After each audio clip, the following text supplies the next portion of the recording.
حضرت ابن عباس رضی اللہ تعالیٰ عنہ نے بیان کیا کہ نبی کریم صلی اللہ علیہ وآلہ وسلم رات میں یہ دعا کرتے تھے: اے اللہ، تیرے ہی لیے تعریف ہے، تو آسمان و زمین کا مالک ہے، حمد تیرے لیے ہی ہے، تو آسمان و زمین کا قائم کرنے والا ہے، اور ان سب کا جو اس میں ہے تیرے ہی لیے حمد ہے، تو آسمان و زمین کا نور ہے، تیرے قول حق ہے،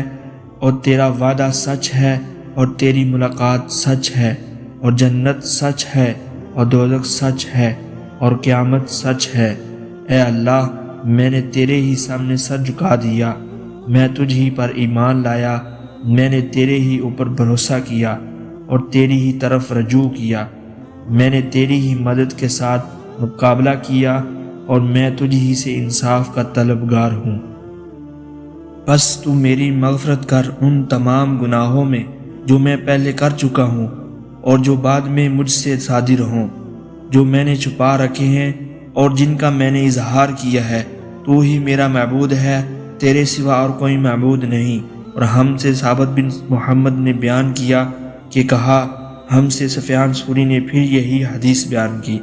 اور اس میں یوں ہے کہ تو حق ہے اور تیرا کلام حق ہے۔ حضرت عائشہ صدیقہ رضی اللہ تعالیٰ عنہ نے بیان کیا کہ اگر تم میں سے کوئی یہ کہتا ہے کہ حضرت محمد صلی اللہ علیہ وآلہ وسلم نے اپنے رب کو دیکھا، تو وہ غلط کہتا ہے، کیونکہ اللہ تعالیٰ اپنے بارے میں خود کہتا ہے کہ نظریں اس کو دیکھ نہیں سکتی۔ اور جو کوئی کہتا ہے کہ نبی کریم صلی اللہ علیہ وآلہ وسلم غیب جانتے تھے، تو غلط کہتا ہے، کیونکہ اللہ تعالیٰ خود کہتا ہے کہ غیب کا علم اللہ کے سوا اور کسی کو نہیں۔